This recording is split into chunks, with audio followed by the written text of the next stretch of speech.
इस खास विश्लेषण में आपका स्वागत है। चलिए, हॉलीवुड की उन मनगढ़ंत कहानियों और पुरानी भ्रांतियों को थोड़ा किनारे रखते हैं और प्राचीन दुनिया की सबसे महान और रहस्यमयी इमारत यानी गीजा के महान पिरामिड की असली और सच कहूं तो कहीं ज्यादा अद्भुत सच्चाई को उजागर करते हैं। तो चलिए सीधे सबसे बड़े सवाल पर आते हैं। आखिर क्यों, मतलब सच में क्यों एक पूरे समाज ने अपना सब कुछ झोंक दिया सिर्फ इस 30 लाख टन भारी पत्थर के पहाड़ को खड़ा करने के लिए? क्या ये सिर्फ एक कब्र थी, कोई प्राचीन पावर प्लांट था, या फिर किसी और दुनिया के लिए कोई ऐसा संदेश जिसे हम आज तक समझ नहीं पाए हैं? आइए सबूतों के आधार पर इसकी तह तक जाते हैं। सबसे पहले भाग 1, मिथक, श्राप और चमत्कार। आगे बढ़ते हैं। महान पिरामिड को असल में समझने के लिए सबसे पहले हमें मम्मी के श्राप जैसी बातों को दिमाग से निकालना होगा। आपने पक्का सुना होगा कि 1922 में जब तूतनखामेन का मकबरा खुला तो उसे स्पॉन्सर करने वाले लॉर्ड कार्नावान की कुछ ही महीनों में रहस्यमयी मौत हो गई। अखबारों ने इसे श्राप कहकर खूब उछाला, लेकिन सच्चाई बहुत ही आम थी। उनकी मौत दरअसल एक संक्रमित मच्छर के काटने से हुए बैक्टीरियल इन्फेक्शन से हुई थी। मतलब कोई प्राचीन मम्मी का श्राप नहीं, सारा खेल सिर्फ एक मच्छर का था। और अगर अब भी कोई शक है तो जरा इन आंकड़ों पर नजर डालिए। डॉक्टर मार्क नेल्सन के इस शोध में उन पश्चिमी लोगों के जीवन काल को देखा गया जो मकबरे के खोले जाने के वक्त वहां मौजूद थे। और पता है क्या, वो लोग औसतन 70 साल तक जिए। उस जमाने के हिसाब से ये एक बहुत लंबी और स्वस्थ जिंदगी थी। तो विज्ञान ने इस श्राप वाले मिथक को तो पूरी तरह से बेबुनियाद साबित कर दिया है। श्राप की बातों को यहीं छोड़ते हैं और आते हैं भाग 2 पर, असली निर्माता। चलिए देखते हैं कि आखिर किन इंसानों ने इसे बनाया था। सालों तक हमें फिल्मों ने यही बताया है कि पिरामिड या तो एलियंस ने बनाए हैं या फिर उन बेचारों ने जिनसे कोड़े मार मार कर मजदूरी करवाई गई।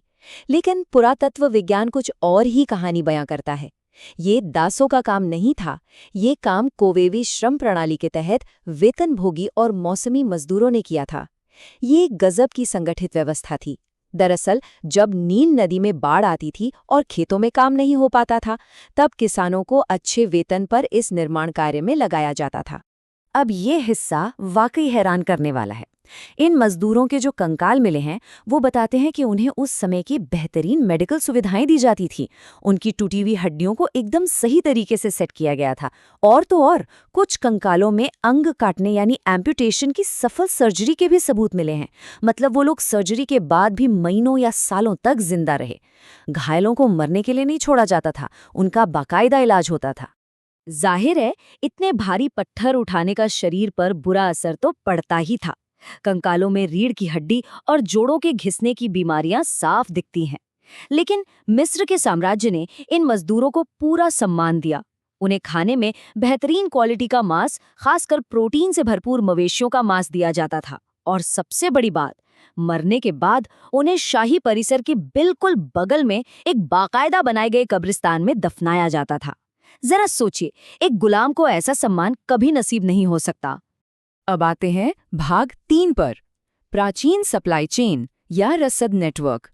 क्योंकि इतने बड़े निर्माण के लिए सिर्फ मजदूर काफी नहीं थे। जरा इस नंबर पर गौर कीजिए, 25 लाख। जी हाँ, इस पिरामिड में करीब 25 लाख पत्थर के ब्लॉक इस्तेमाल किए गए हैं और हर एक ब्लॉक का औसत वजन करीब 2.5 टन है। राजा के कक्ष में जो ग्रेनाइट के स्लैब लगे हैं ना, उनमें से कुछ तो 80 टन तक भारी हैं। मतलब एक पत्थर का वजन लगभग दर्जन भर वयस्क हाथियों के बराबर। इन्हें काटना और फिर निर्माण स्थल तक लाना, ये सच में किसी चमत्कार से कम नहीं है। तो ये सब हुआ कैसे? चलिए 4500 साल पुरानी डायरी देखते हैं। इसे मिरर की डायरी कहते हैं। इंस्पेक्टर मिरर ने इसमें बकायदा दिन प्रतिदिन का रिकॉर्ड रखा है कि कैसे उनकी टीम सफ़ेद चूना पत्थर निकालती थी, नावों पर लादती थी और फिर उसे महान पिरामिड तक पहुंचाती थी। ये किसी आधुनिक प्रोजेक्ट मैनेजर की सटीक लॉगबुक जैसा है। लेकिन एक सवाल उठता है, इतने भारी पत्थर रेगिस्तान के बीचों बीच पहुंचे कैसे? जवाब है पानी। हाल ही में रडार और मिट्टी की जांच से पता चला है कि नील नदी की एक शाखा जो अब सूख चुकी है और रेत के नीचे दबी है, वो सीधे गीजा के पठार तक जाती थी। इसे अहरामत शाखा कहते हैं। इसी जलमार्ग से सारी निर्माण सामग्री नावों के जरिए सीधे साइट तक पहुंचाई जाती थी। रसद की बात हो गई, अब आते हैं भाग 4 पर, प्राचीन इंजीनियरिंग का अजूबा। देखते हैं वो तकनीक जो आज भी हमें हैरान कर देती है। आज ये पिरामिड करीब 139 मीटर ऊंचा है, लेकिन जब ये बनकर तैयार हुआ था तो इसकी ऊंचाई 146 मीटर थी। और सिर्फ इतना ही नहीं, इसके ऊपर सफेद टूरा चूना पत्थर लगा हुआ था जिसे एकदम पॉलिश किया गया था। जरा कल्पना कीजिए, ये सूरज की रोशनी में इतना चमकता था कि इसे 150 किलोमीटर दूर से देखा जा सकता था।